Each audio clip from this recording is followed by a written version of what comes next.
गुरुर्ब्रह्मा गुरुर्विष्णु गुरुर्देवो महेश्वरा गुरुर्साक्षात् परं ब्रह्म तस्मै श्री गुरुवे नमः।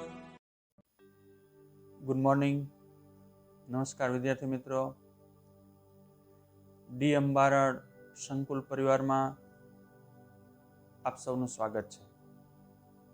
ધોરણ 10 ની અંદર યોગ, સ્વાસ્થ્ય અને શારીરિક શિક્ષણ અંતર્ગત આપણે જે પહેલું પ્રકરણ ચાલી રહ્યું છે, અષ્ટાંગ યોગના અંતરંગ અંગો, એમાં આપણે ધારણા અને ધ્યાન એની ચર્ચા કરેલી છે. હવે આપણે આગળ જે ચર્ચા કરવાની છે એ અંતિમ અંગ એટલે કે અષ્ટાંગ યોગ જે છે, યમ, નિયમ, આસન, પ્રાણાયામ, પ્રત્યાહાર, ધારણા, ધ્યાન અને જે સમાધિ છે, આ સમાધિની ચર્ચા કરવાની છે. તો મિત્રો, આપ સૌ બરાબર તૈયાર થઈ ગયા હશો. આપણે સમાધિ અવસ્થામાં જીવ અને શિવ જ્યારે બરાબર સમાધિ લાગે છે ને મિત્રો, ત્યારે જીવ અને શિવ એ એકાત્મ થઈ જાય છે. અને એ જે ક્ષણ છે એ અલૌકિક ક્ષણ હોય છે. અને આ ક્ષણનો અનુભવ આપણે કરવાનો છે. ત્યારે આપણે આજ સમાધિની વાત કરશું. ઘણી વખત આપણે સાંભળતા હોય છે કે ભાઈ સમાધિસ્થ થઈ ગયા છે. સમાધિ દેવી અને સમાધિ લગાવવી આ વસ્તુ અલગ છે. આ વાત, આ વિચાર અલગ છે. કેટલાક વ્યક્તિઓને, કેટલીક જાતિઓમાં જ્યારે વ્યક્તિનું મૃત્યુ થાય છે તેવા વખતે એને સમાધિ દેવામાં આવે છે. એ સમાધિ અલગ છે.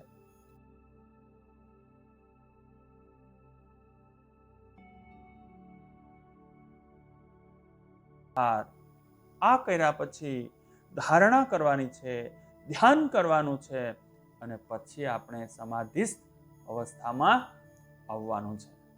मैं कौन हूं, इस पृथ्वी पर क्यों आया हूं, मोक्ष यानी क्या है, क्या मोक्ष इसी जीवन में संभव है? इन सारे के सारे जो प्रश्न हैं उनकी आज हम चर्चा करेंगे. હું કોનો છું, હું કોણ છું, હું શા માટે છું, મારે શું કરવાનું છે? આ પ્રશ્નો ક્યારે આપણને યાદ આવે છે? આવા પ્રશ્નો આપણને મનમાં ક્યારે ઉદ્ભવે છે? નહીં. ક્યારેક તમે અંતરમાં જાગજો, અંતરાત્મામાં જોજો. મેં તમને આગળ પણ કહ્યું છે કે રોજ સવારે નિત્ય કર્મ પરવારી, નિત્ય કર્મ કરી એમાંથી નિવૃત્ત થઈ અને ઓછા નામે 10 મિનિટ આપણે ધ્યાન કરવું જોઈએ, ચિત્ત એકાગ્રતા કરવી જોઈએ. જેથી શું થશે? આત્માની શુદ્ધિ થશે. હું ખુદની જોડે વાત કરતો શીખીશ અને મારે ખુદની જોડે વાત કરતા શીખવાનું છે. ત્યારે આપણને ખબર પડશે મેં કોણ હું, હું કોણ છું, હું શા માટે છું. આજ આ 84 લાખ જીવો છે. આ 84 લાખ જીવોમાં મને ઈશ્વરે મનુષ્ય બનાવ્યો છે. તો મનુષ્ય શા માટે બનાવ્યો છે? શું સંબંધ છે ઈશ્વર જોડે મારા કે મને મનુષ્ય બનાવ્યો છે? કીડી મકોડી કોઈ બીજું જનાવર ન બનાવતા વિશ્વની જે ચિદઘન શક્તિ છે, આ ચિદઘન શક્તિએ વિશ્વનું શ્રેષ્ઠ કોઈ મોડેલ હોય, શ્રેષ્ઠ કોઈ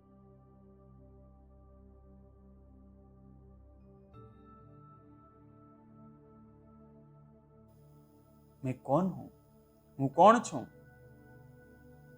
इस पृथ्वी पर क्यों आया हूं. શા માટે મારું જ અવતરણ? કેટલા જીવો છે ઝીણા મોટા, રોજ મરે છે ને રોજ જન્મે છે. કેટલા જીવો છે. પરંતુ શાસ્ત્રકારો એવું કહે છે કે આ સૃષ્ટિને આપવા માટે મારી પાસે જે કંઈ લેટેસ્ટ કોઈ મોડલ હોય તો તે એટલે મનુષ્ય છે. અને મનુષ્યને ઈશ્વરે બનાવ્યા પછી હાથ ધોઈ નાખ્યા છે એવું કહેવાય છે. તો શ્રેષ્ઠ મોડલ, શ્રેષ્ઠ સર્જન જો હું હોય તો મારી કેટલીક ફરજો ન બને મિત્રો? હા, આપની કેટલીક ફરજો બને છે અને એનું ધ્યાન, એની વાતો અવગત કરવા માટેનો આ એટલે પ્રયત્ન છે. સમાધિ.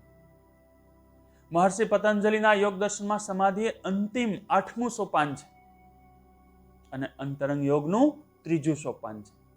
અષ્ટાંગ યોગનું 8મું, અંતરંગ યોગનું 3જું સોપાન છે. ધારણા, ધ્યાન અને સમાધિનો વિષય એક જ છે, પણ તેમાં વિષય સાથેની જે એકાગ્રતા છે ને, આ એકાગ્રતાની માત્રા વધતી જતી હોય છે. જ્યારે ધ્યાતા, ધ્યાન કરનાર અને ધ્યાન પ્રક્રિયા બંને ધ્યેયમાં વિલીન થઈ જાય છે, ત્યારે સમાધિ સિદ્ધ થતી હોય છે. સમાધિમાં ફક્ત ધ્યેયની અનુભૂતિ થાય છે. શું થાય છે? તો ધ્યાન કરનાર એટલે કે ધ્યાતા અને જે ધ્યાન ધરે છે, એ ધરવાની છે પ્રક્રિયા જે છે, આ બંને ધ્યેયમાં વિલીન થઈ જાય છે. એને સમાધિ કહેવામાં આવે છે. ફક્ત ધ્યેયની અનુભૂતિ થાય છે, આ એટલે સમાધિ છે. અર્થાત સતત ધ્યાન કરવાથી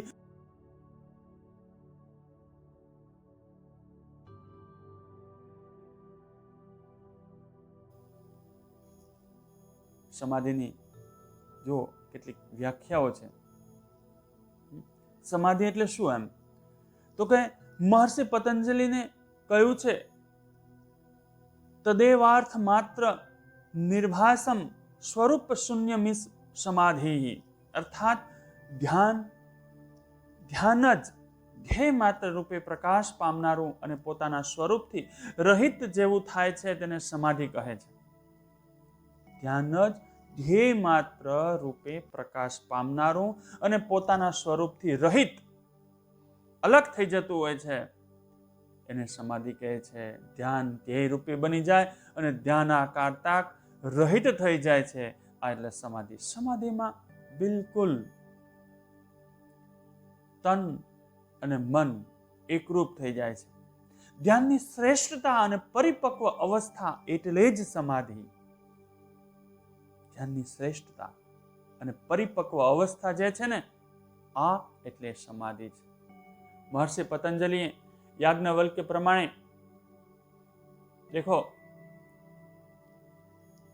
જીવાત્મા અને પરમાત્માની એક્યાવસ્થાનું નામ એટલે સમાધિ, આવું યાજ્ઞવલ્ક્ય કહે છે. જીવાત્મા અને પરમાત્માની એક્યાવસ્થાનું સ્વરૂપ, એનું નામ આ એટલે સમાધિ.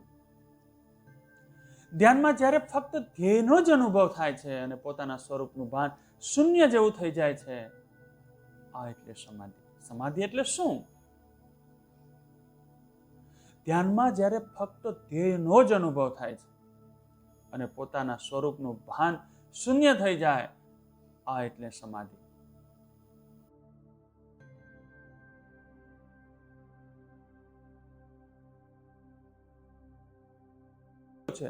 આપણે શાંતિથી આંખો બંધ કરીને બેસશું ને, તો કેટલા વિચારો આવશે. આ જે વિચારો છે ને, આ વિચારોને બિલકુલ શૂન્ય કરી દેવાના છે અને અંતરમાં ઝાંકવાનું છે, આ એટલે સમાધિ. સમાધિ એટલે ચિત્તવૃત્તિ નિષેધ. હઠયોગ પ્રદીપિકામાં જણાવ્યું છે કે જેમાં પાણીમાં ઓગળી ગયેલું મીઠું પાણીમાં હોવા છતાં આપણે એને જોઈ શકીએ છીએ નહીં. પાણી ખારું થાય, મીઠાનો અહેસાસ થાય, આપણને મીઠાની હાજરી છે, પરંતુ એને આપણે જોઈ શકતા નથી. તો મીઠામાં રૂપમાં દેખાતું નથી એટલે એમાં વિલીન થઈ જાય છે, પરંતુ ફક્ત પાણી જ દેખાય છે. તેમ સમાધિની અવસ્થામાં ધ્યાતા એટલે કે સાધક અને ધ્યાન જે ધ્યેયની સાથે એકરૂપ થઈ ગયેલ હોવાથી ફક્ત ધ્યેયની જ ઉપસ્થિતિ હોય છે. માત્ર ને માત્ર ધ્યેય, મારે શું કરવાનું છે, મારે ક્યાં પહોંચવાનું છે, મારા કયા સ્થાન ઉપર જવાનું છે, માત્ર સ્થાન દેખાય, આ એટલે સમાધિ. આમ સમાધિમાં વૃત્તિઓનો નિરોધ પામેલું જે ચિત્ત છે એટલે કે જે મન છે, એ સમતાવસ્થા ધારણ કરે છે. મન કે ચિત્તનું અસ્તિત્વ જ રહેતું નથી. બીજા શબ્દોમાં કહીએ તો સમાધિની અવસ્થા મન અમન બની જાય છે. આપણું જે મન છે ને, મનમાં સતત વિચારો ચાલે છે, આ મન અમન બની જાય, આ એટલે સમાધિ. મન શું થઈ જાય? મન અમન બની જાય. કોઈ જાતનો વિચાર નહીં, વિચાર શૂન્ય. આ એટલે સમાધિ. મનનો લય થઈ જાય છે.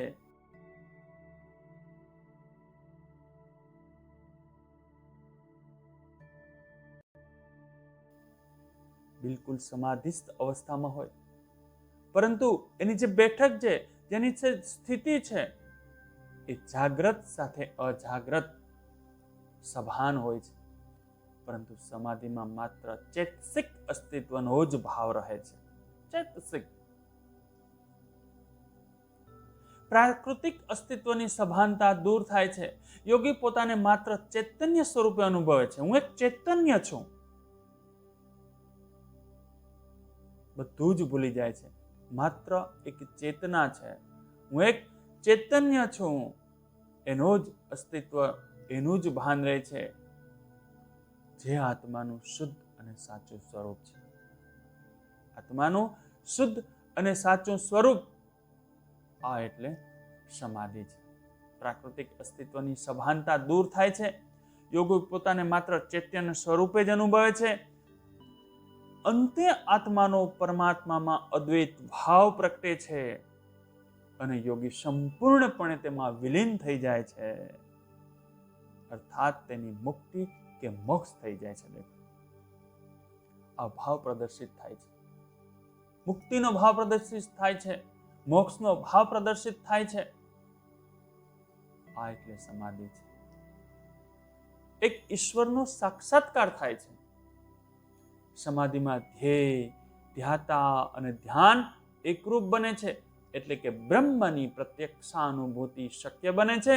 તે સ્થળ અને કાળના બંધનમાંથી મુક્ત થઈ જાય છે. હું ક્યાં છું? હું શું છું? મારે શું કરવાનું છે? દરેક વાતથી મુક્ત થઈ જાય છે.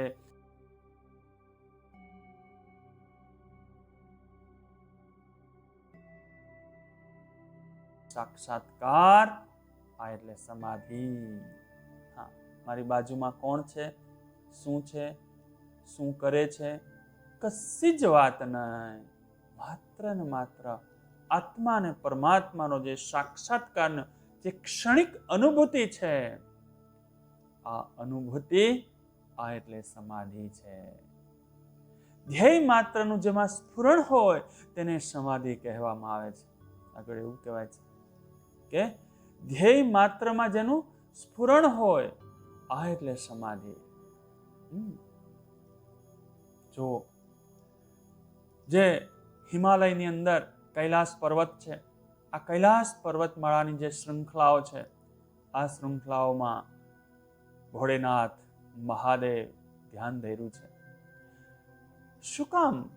તો કે આવી ઊંચી જગ્યાઓ પર જઈ અને ધ્યાન ધરનાર આત્મા અને પરમાત્માનું મિલન કરે છે. આ કૈલાસ પર્વતના દર્શન તમને કરાવું છું. આ જે કૈલાસ પર્વત છે, એની ઉપર મહાદેવે, ભોળા શંકરે ધ્યાન ધરેલું. શ્રી સ્કંદ પુરાણમાં કહ્યું છે કે દિન દ્વાસેક નૈવ સમાધિરિહ ભણ્યતે, અર્થાત 12 દિવસ ચિત્તની સ્થિરતા થાય તેને સમાધિ કહેવામાં આવે છે. 12 દિવસ સુધી સતત સમાધિસ્થ આ લોકો કરે છે. હું તો તમને એમ કહું છું કે આપણે માત્ર 10 જ મિનિટ ધ્યાન ધરવાનું છે, ચિત્ત એકાગ્રતા કરવાની છે. 10 જ મિનિટ. હા, આ જે સમાધિ અવસ્થા છે, એની કલ્પના છે. સમાધિના પ્રકાર શું છે?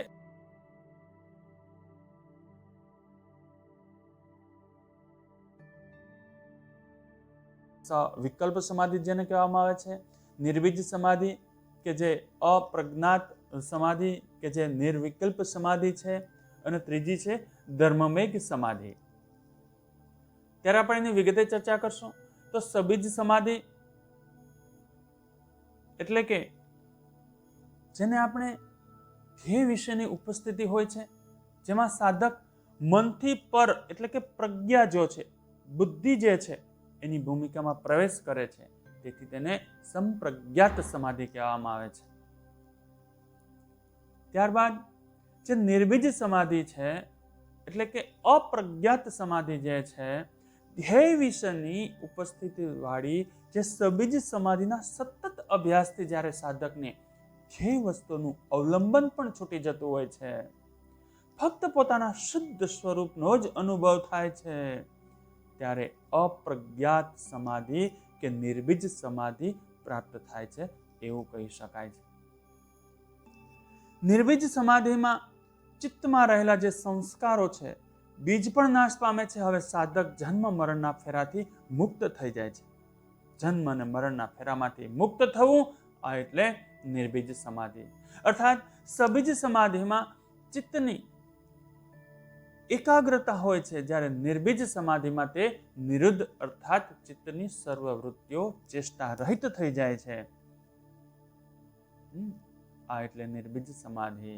ત્યારબાદ ધર્મમેઘ જે સમાધિ છે, સબીજ અને નિર્બીજ સમાધિના સતત અભ્યાસથી સાધકને મનમાં ગહન રહસ્યોનું જ્ઞાન પ્રાપ્ત થાય છે. આ જ્ઞાન પ્રત્યે વિરક્ત રહેનારને સર્વથા વિવેક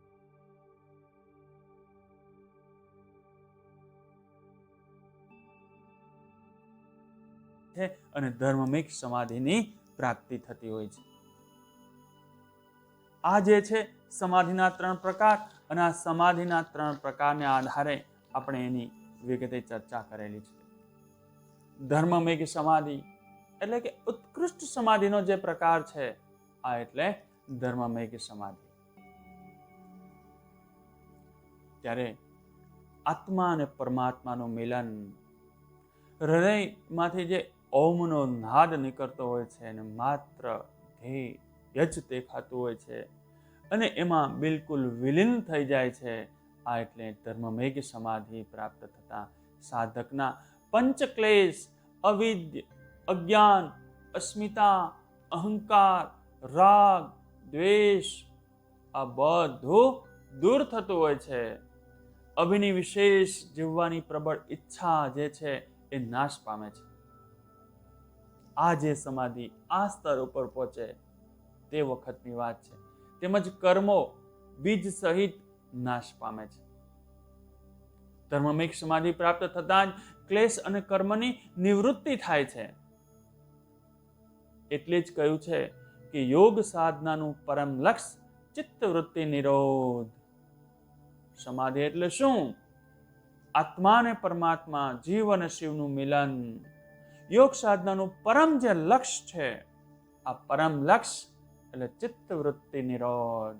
આપણા મગજની અંદર જે તરંગો ચાલે છે, આપણી બુદ્ધિની અંદર જે વિચારો ચાલે છે, આ વિચાર શૂન્ય, આ એટલે સમાધિ. યોગ ચિત્તવૃત્તિ નિરોધ.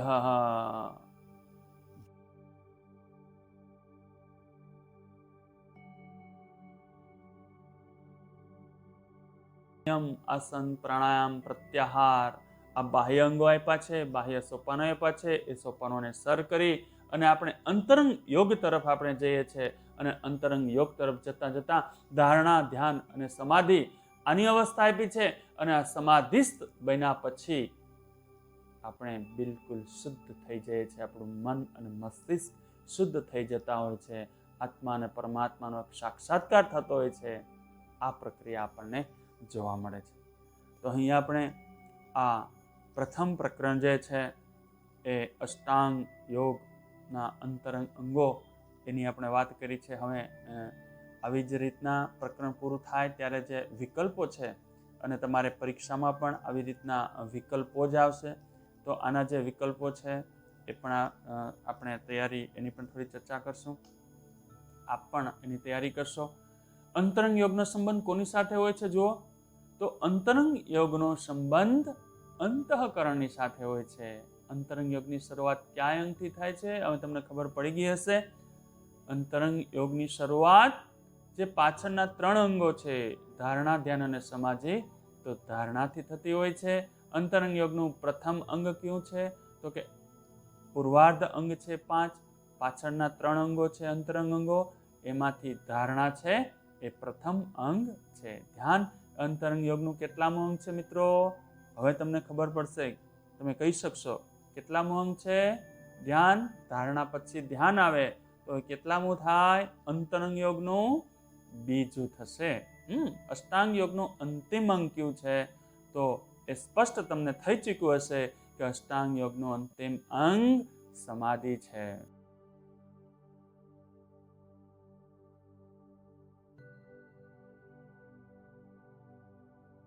વૈકલ્પિક પ્રશ્નો છે એ પણ આપણે તૈયાર કરશું. સાથે સાથે આ કરવાની સાથે સાથે પ્રાયોગિક છે, એનું પ્રેક્ટિકલ જે છે આપણા જીવનની અંદર ઘણું મહત્વનું છે. તો રોજ સવારે ઉઠી અને સવારે ઓછા નામે 10 મિનિટ ધ્યાન ધરશું અને એ દ્વારા આપણું મન અને મસ્તિષ્ક શુદ્ધ કરશું. Okay, thank you, good bye, આવજો મિત્રો.